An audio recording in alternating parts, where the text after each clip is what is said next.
My name is Mary, and I'm your meditation host. And we're going to get things kicked off in 2 minutes with a 2 or 3 minute meditation. If you have kids with you, we want to let you know that we have a fantastic kids club programming right in the back. So, good news, everyone. Speakeasy has a choir. We just formed it this Monday. Thanks to Madi. Madi is our choir master. And we have a special celebration for you today, a meditation song. And it is an Italian children's song. And the words are, there's 3 words, Dona nobis pacem. And it means grant us peace. So we invite you to close your eyes, take a breath, take another breath, and just let this song wash over you.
The conversation today is about intimacy, and into me I see, and so we're continuing the conversation about trust.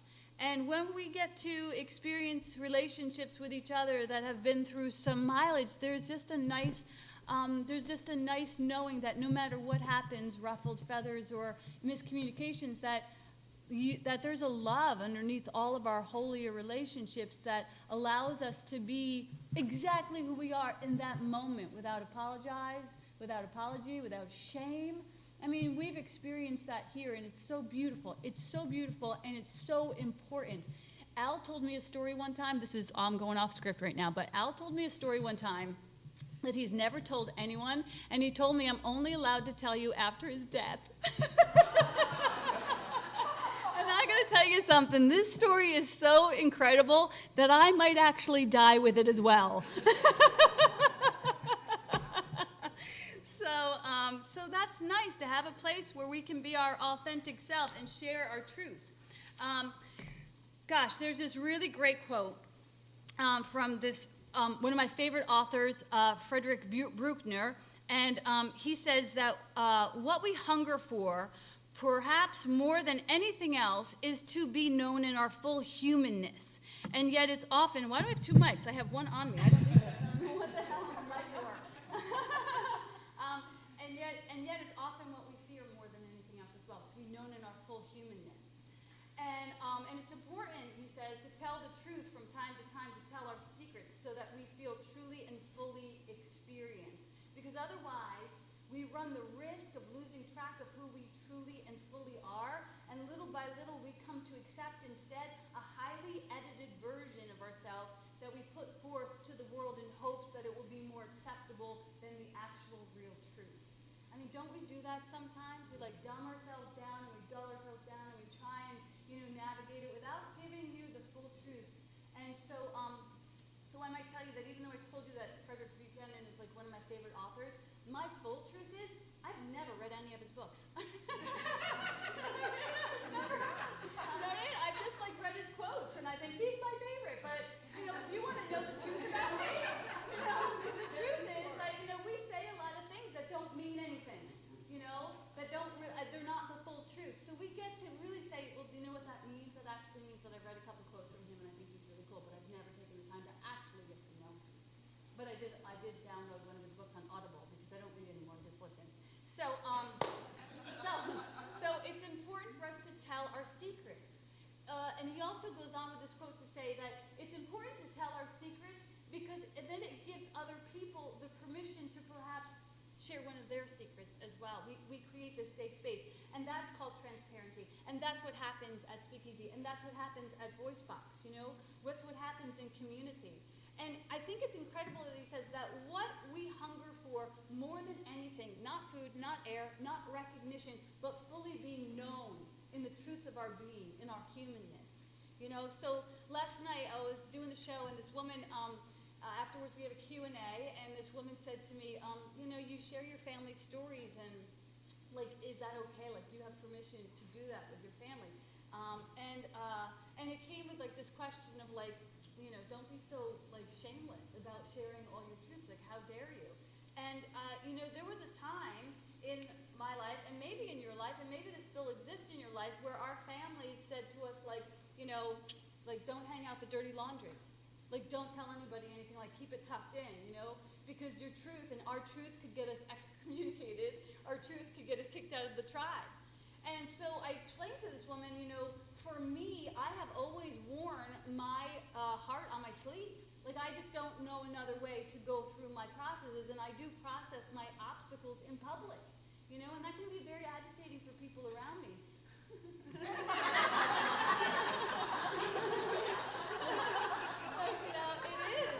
You have to tell everyone every time you do anything, and it's I think I do. Because the story's coming out right now.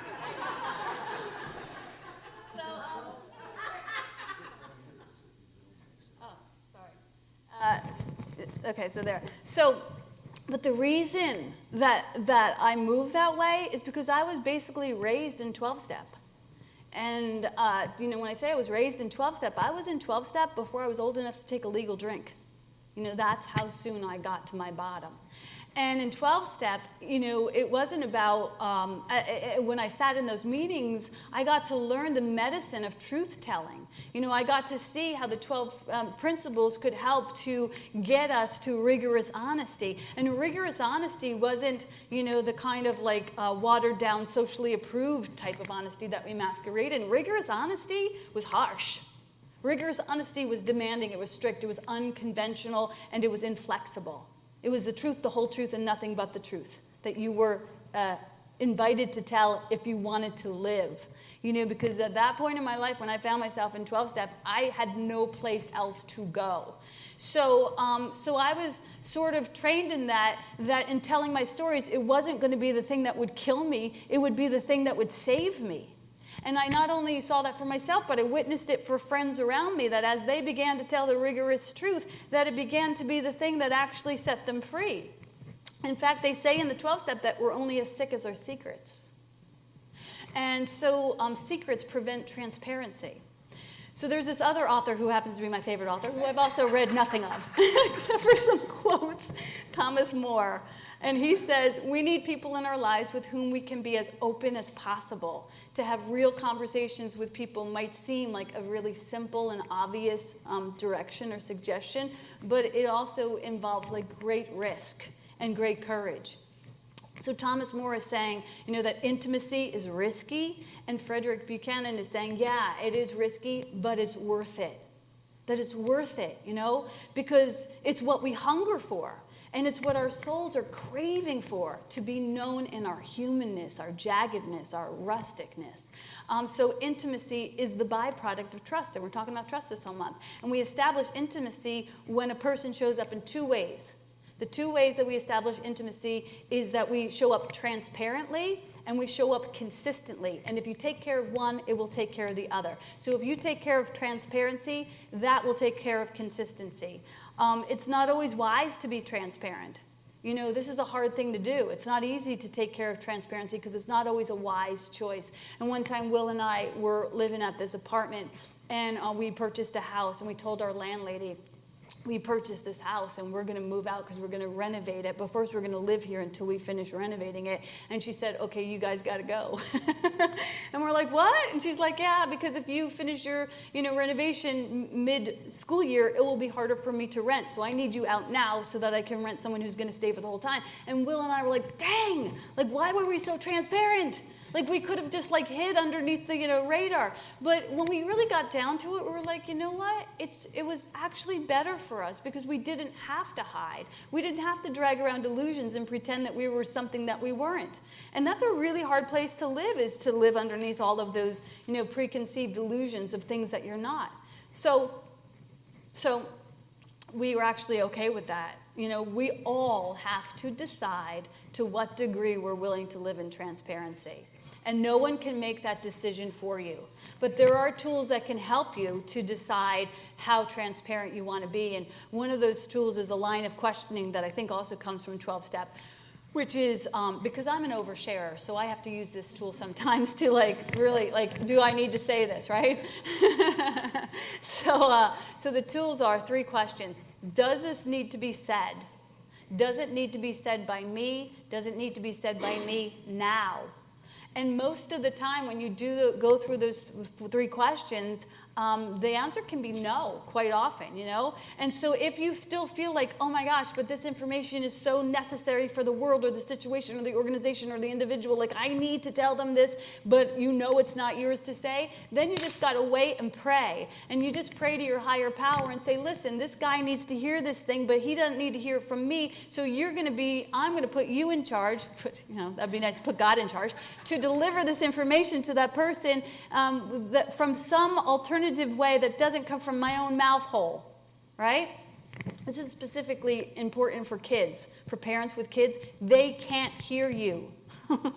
You know, it's like, wah, wah, wah, wah, wah. It's Charlie Brown's teacher, like they can't hear you. So you literally get to say, like, I'm going to turn this information over to a higher power that'll say, oh, let me bring them some sponsors. Let me bring them some teachers. You saw my son Owen here last week. Like, I chased him around the block a million times with, like, hey, you know, like, you need to be in a program or you need to get some help. And he couldn't hear it from me.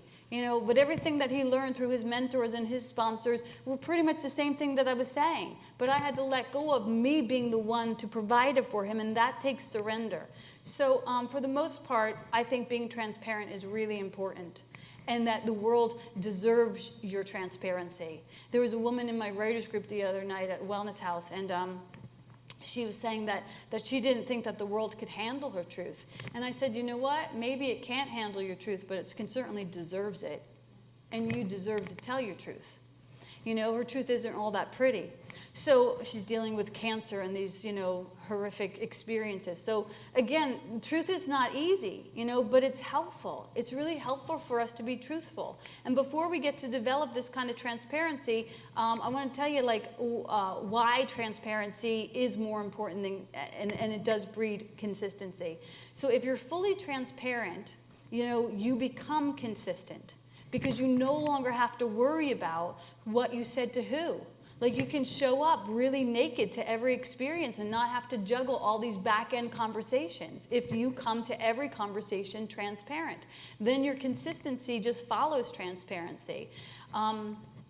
Now, the full step in transparency, sometimes it feels like when we fully step into transparency, that it's not a fully step into. Like, it's not a thing you fully step into. It's actually a thing that you go gently with. Because if you fully stepped into transparency, it would look like you lost your mind.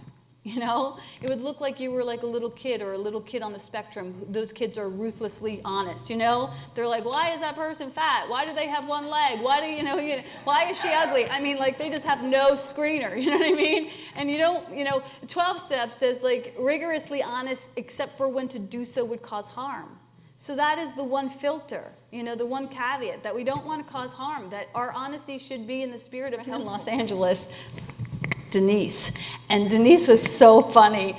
And she was a total New York girl. And she was married. And I was married to my first husband at the time. And we would hang out a lot. And she was a blast. And I said to her one time, like, Denise, we should get together and we should have a double date with our husbands, right? And she was like, oh, no way. And I was like, why? And she goes, it's so funny. She said, my husband doesn't really know me. I know, and I was like, what do you mean your husband doesn't know you? She's like, no, my husband doesn't really know me. Like, there's no way I could hang out with him. And you. And I thought that was like funny, but also incredible, And I think that the way we get to relationships where we're not fully known is that we don't know ourselves, we don't trust ourselves, and we don't honor ourselves. So we begin to just push ourselves into the approved role that is handed to us from our significant other. And so, Denise got divorced. That marriage fell apart like a house of cards. It did not last long. So we run the risk of losing track. Like Frederick Buechner says, we run the risk, if we do that, of losing track of who we are, who we fully are. And little by little, we begin to accept this watered-down version of ourselves. And this is how we get to be in relationships with people that don't know us. So there's a few necessary components in building a greater degree of intimacy. And that means that we come as best as we can to every situation directly to the person that we're talking to with honesty. Anytime that I'm telling you about somebody else, that's not an intimacy, that's gossip. So we have to be ballsy enough to really, if we have an issue or an opinion about something, that it needs no other ears except for the person that it's related to. And that takes a lot of, that takes a little bit of work, but it also takes a commitment, a devotion to a life that actually works, a life that is immersed in peace. So we have this community, but we also have another community voice box. And a voice box, we have storytellers who come up on stage and they tell their truth. And there in the room is this sort of energetic vibration that happens when somebody gets up on stage and tells their truth to an audience of sometimes strangers. And there's this, when I think about it, I feel like, and Kathy was talking about it this week, when we had Voice Box, like, this is like church. Like, this is like real church, because there's this vibration of authenticity and transparency. And it doesn't matter if you're on stage. It doesn't even matter what you say. It doesn't matter who you hate, who you love, where you've been, what you've done, who you love. It doesn't matter. None of those things matter. The fact that you're on stage sharing your truth, the audience is just so in awe and in love with you because of your bravery and your transparency. So, and usually sometimes when somebody gets on stage and they're a little bit nervous or they're new to the community is so generous that it's like embraces them in such a way that sometimes they even stand up on their feet and they say, yes, it's called a standing ovation. But, energetically and ritualistically, what it means is that your tribe is saying, I'm standing for what you're saying. Frankie came the other day and told us a story about being transgender. And the whole community, and he was a little bit awkward and nervous, but he was brilliant. And the whole community got to their feet and said, yes, we stand for you. We honor your transparency, your truth, your unedited truth. And he said some things in that story that was very interesting. And then the next month, a woman named Megan got up and told us a story about her being raped. And again, tough story to deliver to a community of people that you don't always know everyone. And again, the community got on their feet and stood, and applauded her transparency. So it's not only that your soul is craving it, but the world is also craving it. And if you step into your true transparency, you will find yourself amongst standing ovations of people who are ready to stand in the truth with you. So the night it's an unedited and authentic and risky, and it's raw and it works. It's where we find this intimacy in community. And again, it's based on storytelling. It's based on being truthful. So there's 3 ways, and it helps us to move into relationship with others. So there's 3 ways that we can sometimes come to a relationship. And it is independent, codependent, and interdependent. So independent sometimes can look like this, just like a ball, a tight ball, where it says, I got this, I don't need you, I'm doing it on my own. There's actually a quote that says that the day came when the risk to remain tight in the bud was more painful than the risk it took to bloom. But we stay here for a long time saying, like, I don't believe that there's actually enough in the world, so I got to get my own and, fight it out. And that's what this looks like, and it's exhausting. And the next one is codependent, which I call the claw. It's like, I need you, you know what I mean? I'm going to leave hooks in you, and I'm going to drag you around and make you do what I need you to do. I'm sometimes very codependent. And I want to get Will to do stuff for me, And sometimes he's like, Maureen, you got this. Like, just go. And those are really holy words you can say to somebody who wants to be in a codependent relationship with you. You can just say to them, hey, you got this. You can do this. I believe in you. I'm going to stand by your side like a midwife and breathe, but you're the one who's going to do this. So it's and if you can find somebody who will be that strong for you and not put up with your codependent ways, then you got a true friend.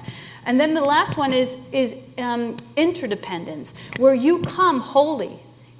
This is not your most optimal self. This is not your most optimal self. This is your most optimal self, where you are well rooted in the truth of who you are and you're standing tall in your truth, right? So this is very few relationships like this, but I have one with Kathy. And so what happens at Voice Box is I come and I say, I'm going to get the storytellers and I'm going to show up on time and we're going to have this theme, and I picture the song. And then she shows up and shreds the song like a freaking master, and then she serenades every single storyteller that gets up in the most impeccable way, beyond what I could even think. Now, I never say to her, hey, you should do this song, or you should show up like this, or I never say that. And she never says to me, like, hey, you should do this, or what you should, sometimes we give each other suggestions, but mostly we're just like this. If you can find relationships that are like this, they end up being like this, and it's almost like you're in a prayer together, and that's when you create holy space. So it's funny that Kathy got a little ruffled this morning, because my whole sermon was just about how much I loved her. And that's no accident there, right? So that's the idea, that we want to learn how can we be truly transparent. Not like this, but truly like this, where we can handle each other's truths. So one final teaching I have for you is this is stingy, this is greedy, and this is holy. So you get to look around in your life and say, where am I stingy in my relationships and I'm not giving my full truth? Where am I greedy and I'm demanding too much from someone else? And where am I holy? Where am I coming with a conqueror's smile, with an unfurrowed brow, with a knowing of myself? Those are good questions. And as you move into this state of grace with yourself, the one thing that we think about is that to get to this place is going to take great discipline. And I want to tell you that it's not going to take great discipline. What it's going to take is great devotion to yourself. Are you fully devoted to your most authentic self? Because if you are fully devoted to your most authentic self, it won't feel hard. It will feel easy. You will fall in love with the truth of your being. You will not ever tolerate yourself watering yourself down. You will allow yourself to come fully like a well-fueled well that overflows over everything. But that requires that you get intimate with yourself and say, what does it feel like for Maureen to be fully supported? I mean, those are some tough questions. To include yourself in the equation. To include yourself in the equation is necessary. So intimacy is the byproduct of being present with yourself, of knowing exactly who you are and what you're going to stand for and how you're going to comport yourself despite how the world gets their, self-ruffled, or even if you get evicted, despite that you're not willing to water yourself down or sugarcoat your truth in order to show up for somebody, that you recognize that the world can handle your truth, and you're allowing yourself to speak the truth to the source and not sideways. When you allow yourself to come naked to the moments of your life without pretense or preconceived ideas or expectations, when you allow yourself to drop all the scripts and the shields that shield our intimacy, peace is what happens. Power is what happens. And you don't have to work for it, because that's the thing that's living right beneath the masks. It's right there, dying to be expressed. Intimacy happens when you feel safe, yes. And when you trust that this is the most important part, is intimacy happens when you feel safe and when you trust. And for the most part, we save our most intimate relationships for like special relationships, for like people that we're married to or our children. Like that's where we have our intimate relationships. But the most holy being allows herself to step into every single encounter with the same degree of intimacy that she would share with her beloved. And that would be a really holy way to roll. That is the optimal state of moving. The idea of intimacy would not be segregated to special hours or special people or special programs. It would be something that we would endeavor to encounter and engage in all ways. And I don't know why I wrote this, but I'll just read it anyhow. It says, the sun gets intimate with the plant, and there's a mutual engagement. And the plant gets intimate with the earth, and there's a mutual engagement. And the earth gets intimate with the waters, and there's a mutual engagement. And there's always, when we're in our most intimate state, there's always a win-win. Like there's no you get and I don't. It's always a win-win. And life is its most holy state. It was when it is in that state of unveiled intimacy. And you are capable of being that bold to step into that naked state of audaciousness. You're designed for that. So this week we're going to see, can we implement a little bit more rigorous honesty? The world deserves it, and so do you, and that's the word.